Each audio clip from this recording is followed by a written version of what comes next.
of the year. It's a great time anytime Nate Taylor is in studio as well, our Chiefs insider from ESPN. Did you know that it's Drew's 30th birthday today? We got to take advice from him in a little bit. Uh-huh. Uh-oh. Let's get his mic on. There we go. Wow. Look at that. 30 years old. Yeah. Congrats, my guy. Thank you. It's a nice climb until you get to about 36, 37, you know? Oh, is that right? So keep climbing, man. It's All great. right. Yeah. How you feel? I feel good. My mom asked me, so do you feel 30? I was like, No. what's 30? What does that feel like? Yeah. I feel good. No, I mean, you don't really start feeling things based on perspectives I've been told. Like, you don't really feel things until you're like 40-ish. Like, I do feel 40. I do feel 50. I do feel 60. So you're fine, man. You're in your prime, man. I mean, this is 30 great. again, Yeah. Nate. Yeah, I know. Like, it seems like you haven't done anything stupid, kind of clismically in your 20s. So. Wow, he mows the yard without his shoes on and socks on. He stopped that, he He said. should stop doing I haven't mowed the lawn since I've lived in apartments my whole post college life. But when Yeah. I was younger and parents would ask me to mow the grass, I'd just go out there You were one with the barefoot earth. sometimes. Yeah. One with the 100%. earth. I wouldn't have imposed, it was tough when I was a kid and you were told that, it's like, you're up. Like, you got to cut the grass. You're like, dang, man, this is before we had like AirPods kids. Like, you have to have the big Walkman just like attached to your We'd hip. blast the speaker, man. I would just like play it as loud as I could. And anti-skip 10 seconds, my ass. Right, that That never worked. So you would have to sacrifice one of your shoes. Like, that was like, okay, these are my mowing shoes. They're all green from about halfway up, and they're never coming back. They should never see the light of day. They should only be in the garage next to the lawnmower. So yeah, man, I lived that life. I don't know. Maybe you saved a pair of shoes. And I've still got all 10 of my toes. So I still do that with the shoes. Because of the Superbone foot, I have to change tennis shoes a little more. I change tennis shoes a little more frequently now. So that they stay support. So the old tennis shoe becomes the mowing shoe. I just retired. Yes, Old right. Mowing shoe goes in the trash. Yep. Old tennis shoe becomes mowing shoe. Yep. New tennis shoes worn all the time. It's a rotation system. Yeah, you got in the a tap starter. You got a setup man, and then the closer. He that's his final act, literally. Yeah, that's it before he's in the trash. We'll get back to your text, though, and advice for Drew on what's going to happen. This top text I have to read, and then we can move to football. It just says, Drew, don't worry, man. Your cells aren't regenerating as much. Essentially, you're dying very slowly now. Man. Why you got to say it like that? But again, he won't feel it. He won't feel it till like 36, 37. I will say that. So I turned 35 in January. The metabolism absolutely slows down once you get to 30. That's a real thing. That's a real thing, man. But you start feeling it more and more with each calendar, each little turn around the sun, my guy. You'll start feeling it more and more. But at 30, I was still jumping. I was still chasing my kids. What Cody just said about his foot, though, that's an old statement. He has to change shoes for support every couple months. Look, I'm trying to take care of it. Right. Shout out to Grandma and Grandpa. Right. We used to clown them. We used to fry them about having to take like so much medication that like, okay, we need the pill case that distinguishes which day you take it. Guys, I'm 38. I have those pills. I have that pill case. Like, here's Monday. Here's Tuesday. We were begging them for buying clothes and socks. I killed for some clothes and socks. Crazy? Right. You're Love some of that. Thanks, Grandma. Another pair of socks. Now it's like, ooh, look at those socks. Fresh. Nice. I feel like part of the transition to being an adult is when you start getting fired up over like an air fryer. Like, man, this is a nice air fryer. You start looking at the kitchen stuff Espresso machines, air fryers. Yeah. My Holly, God bless her, my wife is. I said, look, just give me Black Friday. Just give me Black Friday. But she wants a new fridge. Just give me come on, man. These are real purchases. Baby, look at what this oven can do. That's great for them. We are not a restaurant. Yeah, last weekend I said out loud the sentence, "Ooh, that's a nice spatula," and I meant it. And I meant I know it, Nate. exactly what you're getting Don't at. get him started at spoons, Cody. Don't get him started with the spoons. on big wooden spoons. Look, I mean, it's as you get wiser, you appreciate the finer things in life, man. And we can't go back. Holly will love this. You might want to clip it for her, Drew, but like there was a time, kids, where George Foreman was a was a godsend, was a backbone of my existence, right? Without George Foreman and his grill, Nate doesn't live. How in the world did I eat and manage on my own, right? And she still married me. God bless her. She would come by to the, again, apartment in my early 20s, first job out of college. They like you at that point in your life. They really, something. I know. Again, God bless her. But just like, so what do you? Yeah, this is everything. Everything's been distilled right here to this George Foreman grill. I don't need the other. That's great. The other utensils, the other appliances. Nope. Oh, I definitely was there for a while. I had like the Cuisinart thing, that little grill. I had the same thing for a while, man. Until you know you realize, what? There's better things. Yeah. Anyway, like someone who's closer to professional culinary skills than I am. Yeah. Who I just happen to be related to by marriage. Yeah. Someone mentioning places to go get refrigerators for you, Nate. We'll fill you in during the break. Yeah. All right. Hey, as long as they got a Black Friday deal, Someone says I'm they got on a 50% off sale. Right now? Don't tell her. Don't tell Holly. I'm trying to save money, guys. That's how they get you. They're like, we know Black Friday is like however many weeks away. What if we get you in the door Early now? Black Friday. What if we get you in the door now before Halloween? We've got Nate Taylor from ESPN hanging out with us. Let's get back into some football here. The Chiefs, of course, 31 on the board, shut out the Las Vegas Raiders.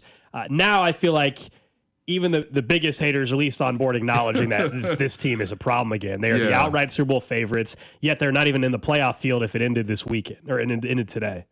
Is that right? Based on last night results? Because the Jags have the tiebreaker over them. There's four teams at 4 and 3. One's the Chargers, right? Who also have the tiebreaker as well, of course. Now, after the game on Sunday, I was like, oh, this is cool. We're back on serve, guys, for tennis references. It's like, oh, you held your serve in your quote-unquote home game at Sao Paulo, and now the Chiefs will get their chance to hold serve in Arrowhead now that we are in a legitimate, a third through the season, a legitimate race for the AFC West. Shout out to the New York Giants who continue to pay dividends, I guess, all across the division. But yeah, in terms of moving forward, and as we get farther away from week 1 and week 2, this team is 4-1 in the last 5 games. They are averaging around 30 points a game. That is with the inclusion of Xavier Worthy into the lineup, and obviously, most notably, Rashee Rice having one game, not even taking all the snaps. I believe he only ran 14 routes. Thank you. I was just about to say he ran no routes with any sophistication. They just basically said, get some work in. Yeah, let's start at rudimentary levels, and the Raiders are so bad they won't figure that out by halftime. So if these guys get better, which is what Travis Kelce said in the locker room, and I think that's the most interesting quote from the game beyond just Rashee Rice's day, is that, okay, here's a guy who's in year 13. We know he's going to the Hall of Fame. He understands he's been through several different types of seasons, and Travis Kelce realizes, okay, hopefully, Trey Smith's lower back isn't a long-term issue. We will, of course, see what happens with the Josh Simmons saga. But if they relatively stay healthy and these skill position players can be on the field more times than not, which, of course, is not what we saw on Sunday, he can already tell in week 7 there's so much we could do to get better. And that was the first game we played, and we're already averaging 30 points a game through the last 5 games. So as we get further away from week 1 and week 2, those games are more anomalies, more so than the actual norm of who this team is. I think what stands out, Nate, is they have blown out 3 of their last 4 opponents. Correct. Which we hadn't seen them really do almost at any point in the Mahomes era, because at the times when they were really scoring offensively, they were bad defensively. Yep. And then there was kind of a balance where they were pretty good defensively, really good offensively, but it was kind of like an in-between. Last couple of years, they had to ride the defense, so games were closer. Yep. They beat up Baltimore. They beat up Detroit, a team that I watched last night. I know. Still looked pretty good to me. Yeah. Still looks like a pretty good squad. Right. And obviously the Raiders, they could have scored 60 if they wanted to. He took it easy on his boy Pete. They started kneeling with 4 minutes to go practically, and just they didn't let Gardner Minshew throw a pass. He played the entire fourth quarter. It's crazy. And so they basically wanted a running clock for an NFL game. What's the best way we can have a running clock in an NFL game? It's insane. So because the defense played 30 snaps, that was like a mini bye week. I'm not joking, guys. Like they've had harder practices during the regular season than they worked harder in a day in St. Joe than anything that happened on Sunday. I think my favorite stat was that Robert Tonyan played more than Chris Jones. Yes. Nate, you were there. If you need any indication of how the game went, and he didn't even touch the ball. Nate, you were there. Chris Jones had such a smile on his face. So I played happy. 22 snaps or whatever it was. Yes. He basically got a half a game off. A break. So happy. So it's like again a mini bye week for them. They are relatively healthy, other than Omar Norman Lott. And so that's, they're small, which could grow into a bigger issue maybe later this season. But in terms of like the guys that you're relying on the majority of, downs versus starters and rotation, the defense has kind of gone under the radar. They had one, hiccup late in the game against Jacksonville. This might be a closer version of like the 2022 team, where the offense very complete. Yeah, where the offense leads the way. The defense is very supportive, will create a turnover or two. They can still, much of that 2022 season was us realizing how much Chris Jones was a closer in fourth quarters with the lead. Okay, I can pin my ears back and beat double teams and pressure the quarterback into an interception, or I'll just outright sack him to sort of end the last sort of threat on the scoreboard. So I feel like if they are trending the way we think they are, and I know we don't know about Jaden Daniels and his situation for Monday night, but if it goes away, I think we're headed. This team is starting to resemble that 2022 team. The slight difference is your draft class is not like supercharging this in the same way that like Karlaftis, Trent McDuffie, Brian Cook, Leo Chenal got so much better in the second half of the rookie season. He's still playing dividends. Yes. I mean, Isaiah Pacheco, he was basically a start. That's when he became a starter at this point. It was like around this time, ladies and gentlemen, in the middle of October when he took the job from Clyde Edwards-Helaire.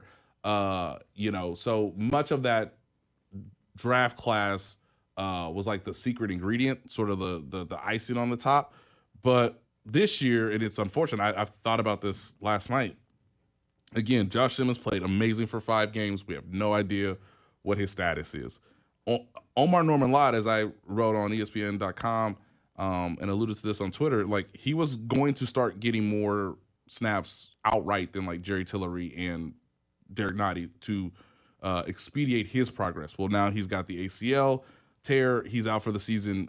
Just a devastating injury for a guy who has dealt with a number of injuries this year. How long until they start calling around on teams at defensive end or line, interior or edge? I think interior may be a slightly bigger need at the moment. Correct. I would say Monday. Okay. You get another sample size with the games that have been played on Sunday.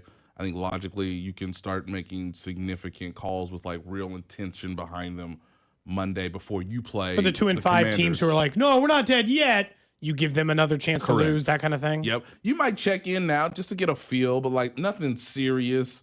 I'd be a little bit more surprised if either side, was willing to initiate a trade right now, just because of what you said for maybe the teams that will eventually be sellers. But you have until November 4th, so there's no.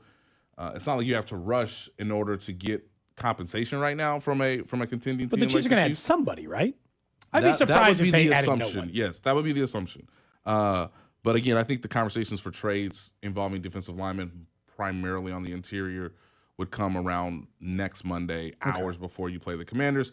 If you win, you can obviously follow back on Tuesday or Wednesday of next week. So yeah, I mean, again, you have plenty of time, but I mean, they really need, because of the Simmons saga, because of Omar Norman Lott no longer being part of this season, they really need Ashton Gelati. They need him to hit for this particular season. And I know Noah Williams has a role, which is great. That's exactly what you asked for. Yeah, he's doing it. Based on where you took him in, the 4th round, I believe. We know Brashard Smith has a role. But right now, much of the burden falls, from a rookie class perspective, much of the burden falls on Ashton Gelati getting so much better between now and the end of the regular season. And that would be asking a lot, because the last guy who did that is George Karlaftis, who was taken in the 1st round, not the 3rd round. Nate Taylor from ESPN joining us here on Cody and Gold. You brought up Josh Simmons there for a second. Yep. Here we are on a Tuesday. it once again feels like he's in line to not play for a third straight game. But he's not on the NFI list, which would mean if you put him on the NFI list, you would be able to at least say, if you were the Chiefs, all right, he's not playing for 4 games, check back in 4 weeks.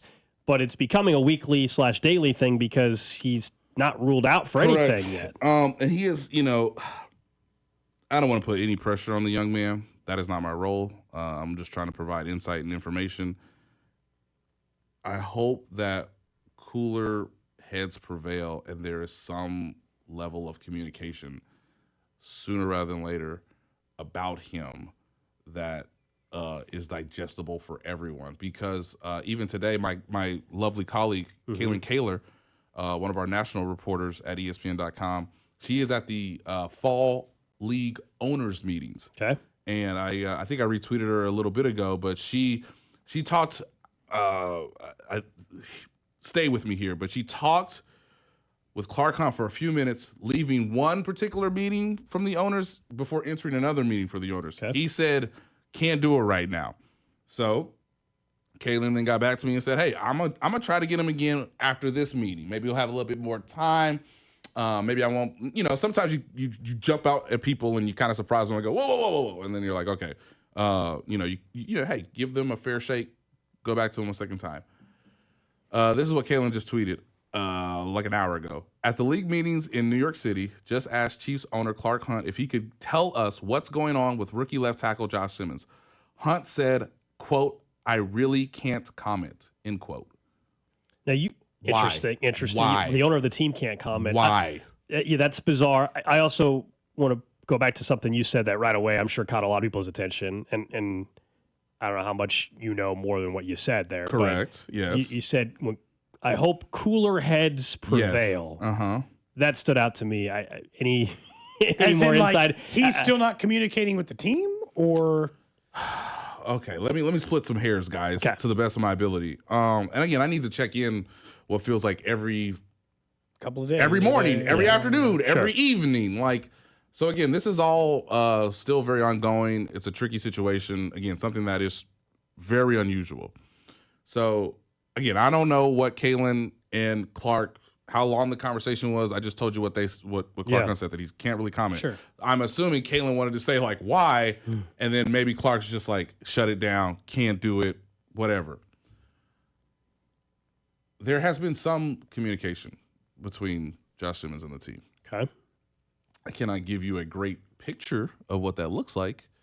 Andy Reid, once again, yesterday said that it is a Brett Veach handling, which means it's more of a front office / ownership situation than, obviously Andy's involved, but of course, yeah. I understand Andy also has a professional football team to operate on a daily basis. As we've talked before, Drew Rosenhaus is Josh Simmons' agent. It is very unusual that he has not said anything definitive, not necessarily definitive, but given an indication, taken us from one rumor or one thing that I've heard and provided some level of clarity. Josh Simmons' family has not done that. Again, I don't know the exact reasons why. I have an idea. Mm-hmm. I can't confirm it because no one's been willing to do that yet. Now, you mentioned the parties involved: Simmons, the Chiefs general manager, Brett Veach, Clark Hunt.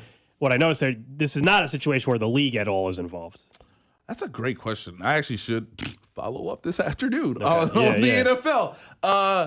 That's a great point. Because again, there's so many things, there's so many tentacles a part of this where you could say, well, it's simple. And then somebody was like, no, it's actually quite complicated and complex. And again, trying to do right by everybody involved, trying to be a human being just as much as I'm trying to be a reporter. There's, again, when does it become uncomfortable in a way that again, I want to be respectful, and I've reached out to some people and said, hey, you can call me at any time.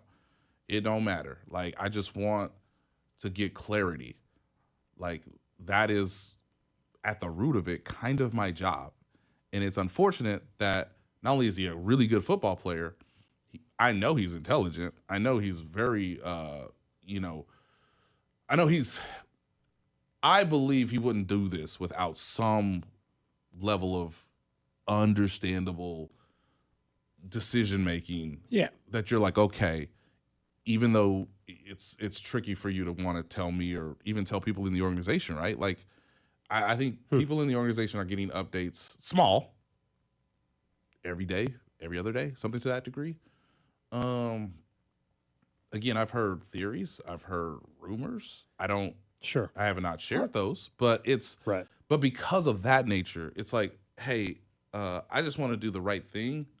I'm trying to do the right thing. I know there's a big, it's completely understandable for people to be like, why or what happened, or like, can you tell us something so that we at least know how the young man's doing? And it's just, it's really tricky, man. It's like, I can't, somebody said, can you go to San Diego? And I said, well, I have my own family. Yeah. I got my own job. Like, you can't just camp out in San Diego. I don't know if ESPN will let me do that. But again, is he in San Diego? Nate, we've asked, shoulder shrugs. Look, we've said this before, and I think you very much agreed. If Andy could coach football in a vacuum in which no one watched, he would still choose that job, right? If no one watched and nobody paid any attention, he loves it. And Andy could just scheme it up. Yeah. But he understands why we're asking, right? Yes. Like, I understand he is trying to diffuse and hoping by saying move on from it that we'll just leave it alone for a few days. But he understands that the team's first round pick and starting left tackle not playing to the greatest quarterback football. We've ever seen, ladies and gentlemen. He ain't blindside protecting, no disrespect, Daniel Jones. Yeah. He's blindside protecting Patrick Mahomes, the greatest quarterback we've ever seen. I guess and he might be the solution to you guys getting back to the Super Bowl. So and that's why you took him in the first round. Go ahead. Is it like a 50-50 chance he doesn't play this year? Oh, I wouldn't say that. Okay, that's what I'm kind of. Again, I know you can't really answer that with clarity. Yeah, right. I'm spitballing, but I just have to believe that he'll come back to the team. Okay. I just have to believe that. As of right now. Would they make him the starter right away? That's usually not what Andy Reid would do. But again, this is unusual circumstances and territory. Hey, Jalen Moore playing just fine. Playing very good. So you can rely on the veteran. I mean, you don't have to rush any of this. Is what I'm saying to all parties involved. You don't have to rush this, but just give me.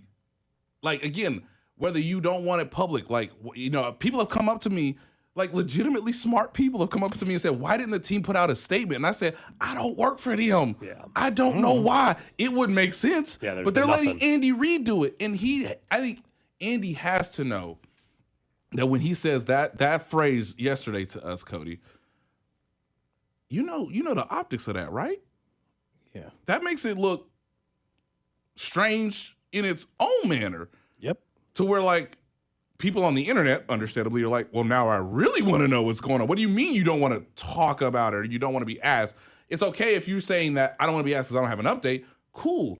But you also have to see what saying move on also has a different way he said it to me, connotation and a different how am I supposed to infer that? Or how am I supposed to interpret that? And that's where you would love. This is where obviously nobody would in that circumstance in the setting with relationships and things like that. That's where this is where you want to fall back. I'll be like, you mentioned move on. Or is the organization moving on from Justin? No, of course not. You almost put him in a spot. No, Nate. No, I know they're not. But I'm just saying, if you're going to tell us move on, are you guys moving on? Of course you're not. So then what the hell do you want us to do? Right. By the way, for those of you texting in theories, I see the theories. We're not going to someone's like, guys, figure it out. It must be this. Look, we're not going to discuss the personal details of the speculation aspect of it. Yes, those theories, by the way, the theories you're texting in, we're not idiots. We're all, we're all aware of that. We've either heard some of them or come to those, I won't say conclusions on our own, but we've come to some of those theories on our own. Again, there's not enough information to really hold on to much of either which one, either topic, whatever. So, there's a bunch of reporters in the league having these same conversations, guys. Professionals are involved. The last thing I was going to say is, okay, so we don't know where he is. At least I don't know where he is. Let me just say that. I don't know where he is. We don't know when he's coming back. Again, my belief is he loves football, and hopefully this all gets figured out, and he can come back to the team. And the team has not made any suggestion that they would not welcome him back. Of course they would. They would like to probably help him based on whatever was going on before he decided to leave the team. That's what I can sort of infer in a number of conversations. The last thing I'll say about this is Andy Reid on Friday said, this is before they played the Raiders, ladies and gentlemen, and obviously he was going to say that Josh Simmons was out because he hadn't practiced because he didn't be with the team. Andy Reid said it was a family situation on his own, no questions. Then when he was asked about it, said, oh, that's right, personal. That's who we're dealing with, guys. Yeah. From a communicative standpoint. No one on the team has given any other comment. That was weird. The owner of your football team that you root for was asked today by a reporter that I'm sure he's seen and talked with a number of times. Because, again, Kalen's been covering the NFL, I believe, longer than I have. And Kalen Kaler said, can you tell us just anything? And I'm sure there's some, massaging of, hey, give us an idea, even if you don't want to necessarily say it publicly, so that, again, we are better informed, da-da-da-da. The owner of your football team says, I can't really comment.